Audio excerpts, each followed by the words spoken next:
서울에 사시는 어느 70대 은퇴자분의 이야기입니다. 정년 퇴직 후 아내와 단둘이 살며 자녀들은 모두 출가했고 몇 년 전 오래된 집을 정리하고 아파트 전세로 전환하셨습니다. 그 과정에서 남은 자금 중 일부를 현금으로 보관하고 계셨습니다. 총액은 약 4천만 원 정도였다고 합니다. 그 돈을 그냥 놀리기는 아까우니까 은행 특판 예금에 넣기로 하셨고 큰 돈을 한 번에 입금하면 의심받을 수 있다는 이야기를 어디선가 들으셨답니다. 그래서 1천만 원씩 나눠서 며칠 간격으로 4번 입금하셨죠. 그런데 그로부터 일주일쯤 뒤 은행에서 전화가 오고 며칠 뒤엔 국세청에서도 입금 출처 확인 요청이 들어왔습니다. 전화기에선 얼마 전에 입금한 내역과 관련해서 간단한 확인이 필요하다고 했습니다. 내 돈을 내 계좌에 넣은 것뿐인데 왜 확인이 필요한 걸까 싶어서 처음엔 좀 당황하셨다고 했습니다. 하지만 담당자도 정중했고 자금 출처와 입금 경위를 차분히 설명하니 별다른 불이익 없이 마무리되었다고 하셨습니다.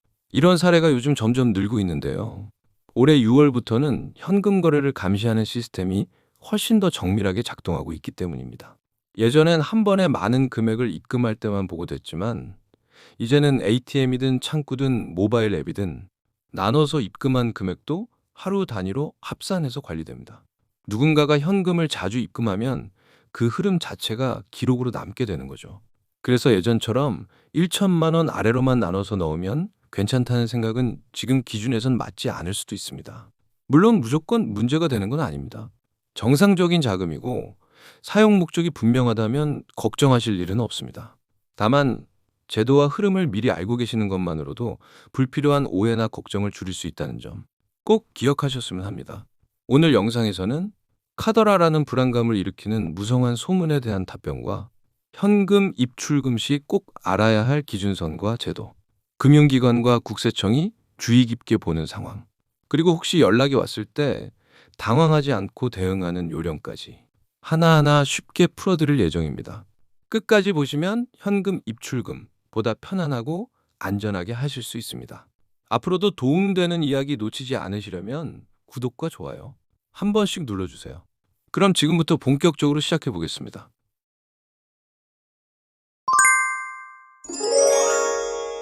자, 그럼 지금부터 현금 입출금이 왜 요즘 이렇게 민감해졌는지 구체적으로 설명드리겠습니다. 생각보다 오래전부터 우리나라에는 현금 거래를 관리하는 제도가 있었습니다. 그중 첫 번째는 바로 고액 현금 거래 보고 제도, 줄여서 CTR입니다.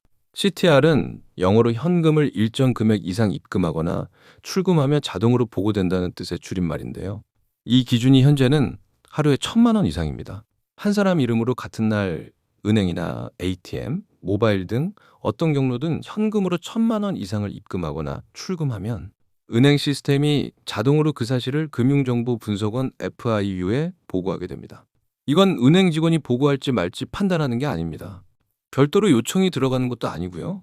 입출금 순간에 시스템이 자동으로 보고하도록 설계된 구조입니다. 참고로 이 기준은 점점 낮아져 왔습니다. 2006년에는 하루 5천만 원이 기준이었고 2008년엔 3천만 원, 2010년엔 2천만 원, 그리고 지금은 2019년부터 1천만 원이 기준이 된 상태입니다. 그래서 어떤 분들은 이렇게 질문하십니다. 그럼 하루에 900만 원씩 나눠서 입금하면 괜찮은 거 아닌가요? 네, 좋은 질문입니다. 이런 방식은 표면적으로는 CTR에는 걸리지 않지만 요즘은 또 하나의 제도가 작동하고 있습니다. 바로 두 번째, 의심거래 보고제도, 즉 STR입니다. STR은 금액과 상관없이 거래가 이상하다고 판단되면 보고하는 제도입니다. 예를 들어 한 사람이 며칠 동안 반복해서 큰 금액을 나눠 입금한다든지 평소와 다른 패턴으로 가족 명의로 돈을 보내고 다시 받는다든지 이런 흐름이 보이면 은행에서는 혹시 무슨 사정이 있는 건가 하고 주의 깊게 본다는 의미입니다. 물론 대부분의 경우 문제는 없습니다. 하지만 금융기관 입장에서는 혹시라도 자금 세탁, 불법 거래, 탈세와 관련된 자금은 아닌지 확인해야 할 의무가 있기 때문에 이런 경우 상황을 보고해야 할 수 있다는 겁니다. 특히 STR은 금액 기준이 없습니다.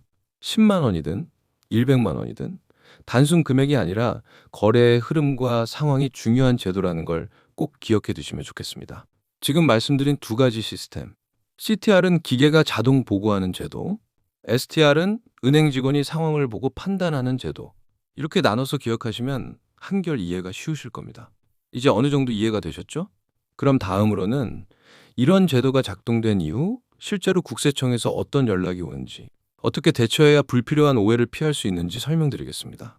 앞서 말씀드린 것처럼 현금 입출금에 대한 감시 시스템이 작동하면서 국세청으로부터 확인 연락을 받는 분들이 실제로 늘고 있습니다. 하지만 많은 분들이 막상 연락을 받으면 혹시 내가 뭘 잘못했나? 세무조사 받는 건가? 하고 걱정하시는데요. 사실은 대부분의 경우 단순 확인 절차에 그치는 경우가 많습니다. 그럼 실제로 어떤 식으로 연락이 올까요? 보통은 이런 식입니다. 국세청 소속 조사관이나 세무 담당 직원이 전화로 이렇게 말합니다. 최근 고객님의 계좌에 입금된 현금 관련해 몇 가지 확인드릴 내용이 있어 연락드렸습니다. 그리고 이어지는 질문은 대체로 다음과 같습니다. 언제, 어떤 경위로 입금하신 건가요? 입금된 금액은 누구의 자금인가요? 해당 자금을 어떤 목적으로 사용하실 계획이신가요? 이런 질문들에 대해 당황하지 않고 사실대로 설명하시면 대부분 무리 없이 마무리됩니다. 예를 들어 보겠습니다. 제가 상담드린 한 60대 부부의 실제 사례인데요. 딸이 결혼을 앞두고 있어 도와주기 위해 3천만 원을 현금으로 입금하셨는데 며칠 뒤 국세청에서 연락이 왔습니다. 그때 이분은 침착하게 이렇게 설명하셨다고 했습니다. 이 자금은 제 명의의 현금이고 딸 결혼식 비용 중 일부를 도와주기 위해 입금한 겁니다. 그리고 딸 예식장 계약서 사본을 추가로 제출했죠. 결과적으로는 아무 문제 없이 추가 절차 없이 종료됐습니다. 여기서 중요한 건 국세청 연락이 왔다는 사실만으로 세무조사가 시작된 건 아니라는 점입니다. 현금 흐름을 확인하고 기록 차원에서 정리하는 정도로 생각하시면 됩니다. 다만 자금 출처가 불분명하거나 말씀하시는 내용과 실제 내역이 서로 맞지 않으면 불필요한 오해가 생길 수 있기 때문에 기억에 의존하기보다는 간단한 메모나 입금 경위를 정리해 두시는 게 좋습니다. 또 한 가지 팁을 드리자면 입금 전에 입금 목적을 통장 메모에 간단히 남기는 것도 도움이 될 수 있습니다. 예를 들면 자녀 결혼 비용 준비금 또는 퇴직금 일부 입금처럼 말이죠. 국세청도 일반인의 금융생활 전체를 다 조사하려는 게 아닙니다. 다만 고액 자금 이동이 반복되거나 타인 명의 계좌를 이용한 거래가 보일 경우에는 제도적으로 확인을 해야만 하는 입장인 것이죠. 결론적으로 말씀드리면 국세청에서 연락이 왔을 때는 놀라기보다는 내가 현금 입금했을 때 이 시스템이 작동한 거구나 하고 이해하시고 차분하게 설명하시는 게 가장 좋은 방법입니다. 자, 그렇다면 국세청이나 은행으로부터 별도의 확인 요청을 받지 않으려면 우리는 무엇을 준비해야 할까요? 현금으로 기준 금액을 입출금 시 다음의 체크리스트 5가지를 기억해 두시면 좋습니다. 첫째, 입금 전 자금 출처를 스스로 정리해 두세요. 집에 보관하던 현금인지, 사업소득인지, 퇴직금, 연금, 혹은 상속 증여 자금인지 간단한 메모로라도 입금 사유를 적어두면 나중에 누가 물어봤을 때 기억이 흐려져 당황할 일이 없습니다. 둘째, 통장 메모 기능을 활용하세요. 요즘 인터넷 뱅킹이나 모바일 앱에서는 입금할 때 메모를 남길 수 있습니다. 예를 들면 자녀 결혼 준비비, 퇴직금 일부 입금, 임대보증금 적립금처럼 내가 알아볼 수 있게 말입니다.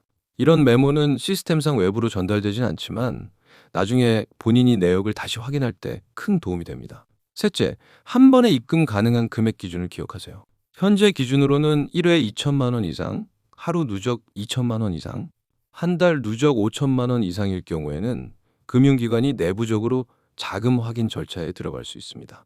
꼭 피해라는 의미는 아니고 이 기준선부터는 자금 흐름을 정리해두는 습관이 좋다는 뜻입니다.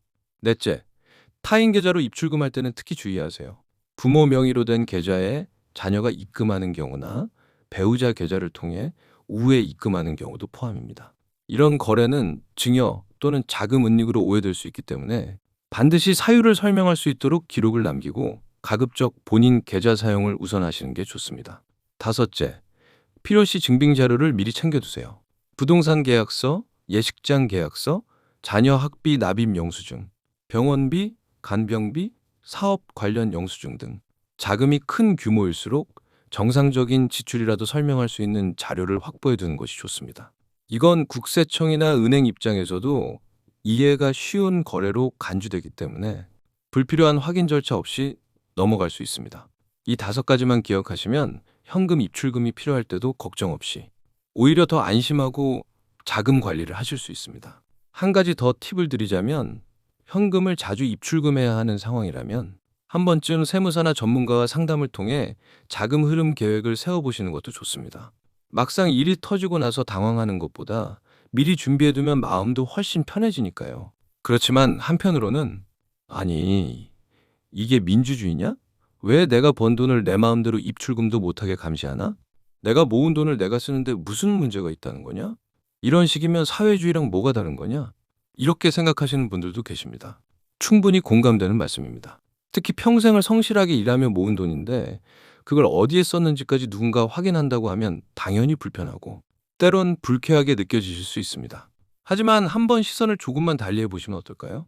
이 제도의 본질은 통제가 아니라 금융의 투명성을 높이기 위한 장치입니다. 모든 사람을 불신해서 만든 게 아니라 몇몇 악용하는 사례 때문에 전체 금융 흐름을 조금 더 안전하게 보려는 장치라고 보시면 됩니다. 그리고 실제로 이런 시스템이 없었을 때는 오히려 선량한 사람들까지 피해를 봤습니다. 누군가는 범죄 자금을 돌리면서도 정상적인 사람과 똑같이 거래하다 보니 금융사기나 보이스피싱 피해가 커졌던 시절이 있었죠. 지금은 오히려 이런 제도가 있기 때문에 피해가 줄고 내 돈이 보호되는 측면도 많아졌습니다. 내가 제대로 관리하고 있다면 이런 시스템 덕분에 내 자산이 투명하게 관리되고 있다는 방어막이 되는 셈이죠. 또 한 가지 중요한 점은 국가는 세금을 통해 복지나 의료, 연금 같은 걸 운영하죠. 그러다 보니 자금 흐름에 대한 기본적인 정보를 확보해야 탈세나 불공정한 자산 이전을 막고 필요한 곳에 제대로 혜택이 돌아갈 수 있게 조정하는 기준이 생깁니다. 이걸 감시로만 보면 답답하고 불편할 수 있지만 사회 전체의 신뢰 시스템이라고 보면 조금 다르게 받아들여지기도 합니다. 얼마 전 실제로 있었던 일입니다. 경기도에 사는 68세 김모 어르신은 국민연금공단입니다. 고객님의 계좌가 범죄에 연루돼 잠시 동결될 예정입니다. 안전을 위해 현금을 먼저 인출하셔야 합니다. 이런 전화를 받고 너무 놀라셨다고 합니다. 상대방은 굉장히 전문적인 말투로 본인 명의로 대포 통장이 개설됐다, 연금이 정지될 수 있다는 식으로 말하며 은행에서 현금을 전액 인출해 안전계좌로 옮기라고 유도했죠. 불안해진 김 어르신은 그날 바로 은행을 찾았습니다. 창구에 가서 현금 2천만 원을 당장 인출하겠다고 요청하자 은행 직원이 이상함을 느꼈습니다. 평소엔 생활비만 소액 입출금하던 계좌에서 갑자기 큰 금액을 인출하려는 상황이었고 말씀도 조금 불안정하고 휴대전화로 누군가와 계속 통화 중이었던 겁니다. 그래서 직원이 조심스럽게 물었습니다. 혹시 외부에서 이런 요청 받으신 건가요? 보이스피싱 가능성이 있어 보입니다. 처음엔 김 어르신도 부인하셨지만 직원이 바로 경찰과 연결해 상황을 설명드렸고 다행히 현금을 넘기기 직전에 인출을 보류하고 사기를 막을 수 있었습니다. 김 어르신도 나중에 이런 말씀을 하셨습니다. 당시엔 너무 급해서 정말 그게 진짜인 줄 알았어요. 솔직히 말하면 내가 이런 사기에 당할 줄은 몰랐습니다. 근데 직원분이 안 물어봐 줬으면 아마 당했을 거예요. 이 사례처럼 요즘 금융기관에서 고객의 현금 입출금을 조금 더 주의 깊게 보는 건 단지 제도 때문만이 아니라 실제로 피해를 막기 위한 최전선의 안전장치이기도 합니다. 제도를 잘 알고 계시면 내가 감시받는 게 아니라 보호받고 있다는 시선으로 이해하실 수 있게 됩니다. 게다가 이런 제도를 미리 알고 계시면 단순히 불필요한 오해를 피하는 것에서 그치지 않고 상속이나 증여, 자산 이전을 계획하실 때도 훨씬 유리하게 움직이실 수 있습니다. 여기서 꼭 짚고 넘어가야 할 사실이 있습니다. 지금까지 말씀드린 내용이 모든 국민, 모든 거래에 다 해당되는 건 아닙니다. 일상적인 생활비 입출금, 소액 거래, 정기적인 연금 수령 같은 경우는 감시 대상이 아니고 국세청에서 연락이 갈 이유도 없습니다.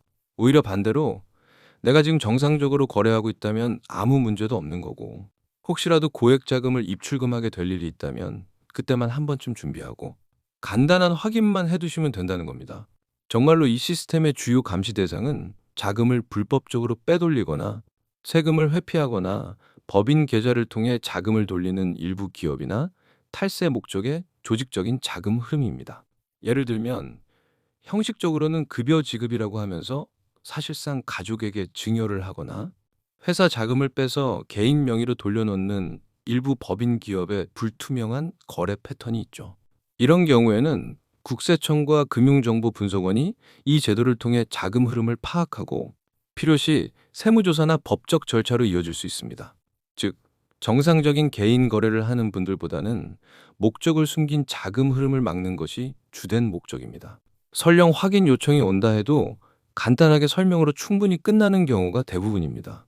지금까지 말씀드린 내용을 정리해보면 현금 입출금과 관련된 제도는 우리 생활과 멀리 있는 법이나 규제가 아니라 조금만 알고 준비하면 오히려 자산을 지키고 불필요한 오해를 막아주는 보호장치가 될 수 있습니다. 모든 국민이 해당되는 것도 아니고 일상적인 거래나 소액 입출금까지 들여다보는 것도 아닙니다.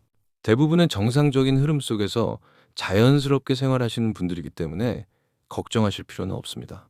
다만 큰 금액을 한 번에 입금하거나 가족 간 자금 이동을 계획하실 땐 제도 기준을 알고 계시는 것만으로도 예상치 못한 연락이나 오해를 피할 수 있습니다.